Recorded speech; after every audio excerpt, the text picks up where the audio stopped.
तो चलिए आज हमारे सामने जो जानकारी का भंडार है उसमें थोड़ा गहराई से उतरते हैं। विषय है आयुष्मान भारत योजना, जिसे प्रधानमंत्री जन आरोग्य योजना या मतलब PMJAY भी कहा जाता है।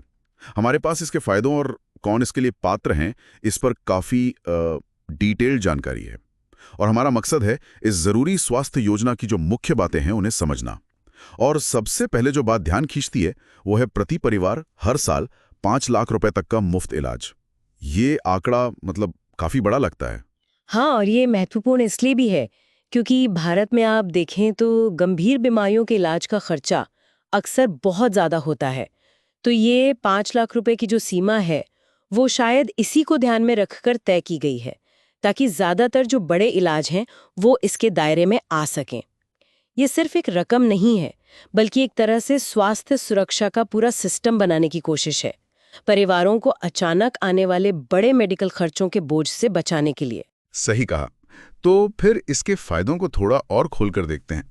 ये जो 5 लाख का कवर है, ये कहाँ-कहाँ मिलता है? देखिए, ये कवर सरकारी अस्पतालों में तो है ही, साथ ही जो प्राइवेट अस्पताल इस योजना में शामिल है, वहां भी मिलता है। और सबसे खास बात यह है कि ये पूरी तरह कैशलेस है। कैशलेस मतलब इलाज के टाइम पर मरीज को या परिवार को अपनी जेब से पैसे देने की जरूरत नहीं पड़ती। जो भी बिल होता है वो अस्पताल सीधा सरकार से क्लेम करता है। और देश भर में करीब मेरे ख्याल से 25,000 से ज्यादा अस्पतालों का नेटवर्क है, तो पहुंच भी अच्छी है इसकी। अच्छा, और इसमें सिर्फ अस्पताल में भर्ती होने का ही खर्चा शामिल है या कुछ और भी?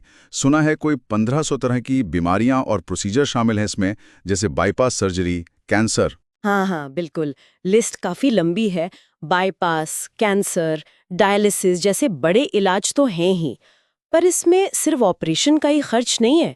अस्पताल में भर्ती होने से 3 दिन पहले तक का और डिस्चार्ज होने के 15 दिन बाद तक का भी, जैसे जांचें हुई, दवाइयां हुई, वो खर्चे भी शामिल हैं। अरे वाह!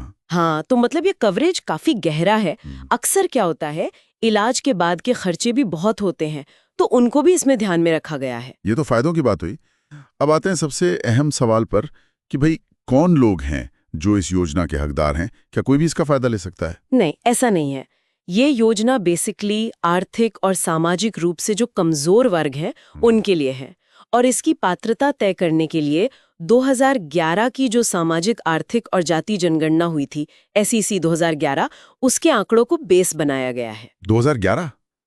वो तो काफी पुराना डेटा हो गया। हाँ, डेटा थोड़ा पुराना जरूर है, पर उस वक्त का उद्देश्य यही था कि जो सबसे जरूरतमंद और वंचित तबके हैं, उनकी पहचान की जा सके। तो ग्रामीण इलाकों में कौन लोग आते हैं इसके दायरे में, मोटे तौर पर? गांव के लिए देखें तो जैसे जिनके पास कच्ची दीवार और कच्ची छत वाला बस एक ही कमरा हो, या ऐसे परिवार जिनमें 16 से 59 साल का कोई मर्द सदस्य न हो, या परिवार की मुखिया महिला हो, या मान लीजिए कोई विकलांग सदस्य है और कोई दूसरा कमाने वाला अडल्ट नहीं है, SC/ST परिवार, या फिर भूमिहीन परिवार जो दिहाड़ी मजदूरी पर निर्भर है, वो लोग इसमें आ सकते हैं। और शहरों के लिए क्या क्राइटेरिया है?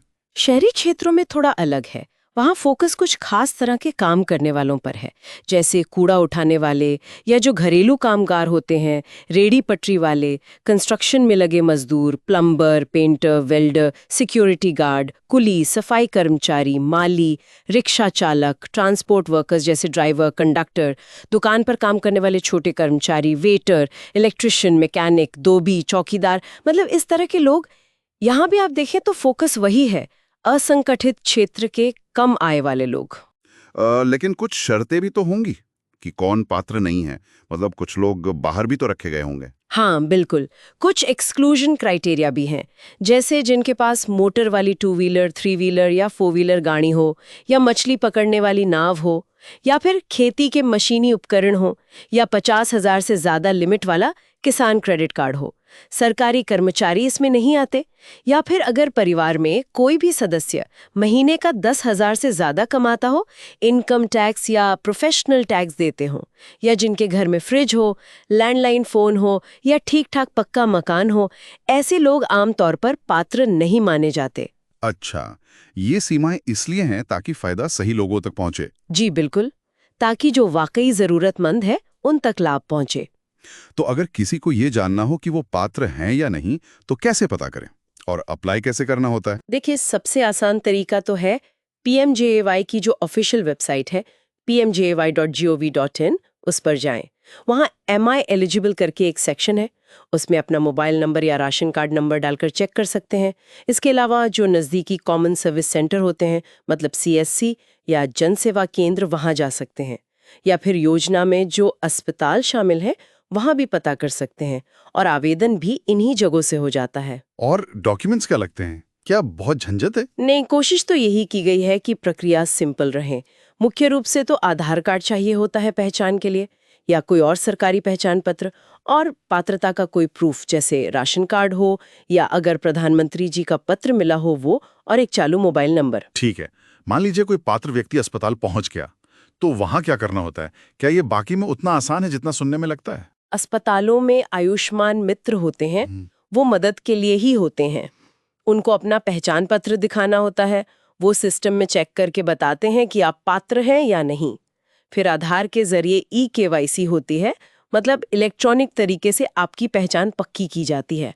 बस उसके बाद अस्पताल इलाज शुरू कर सकता है, और जो खर्चा होता है उसका क्लेम वो सरकार को भेज देते हैं। आयुष्मान मित्र, ये अच्छा है।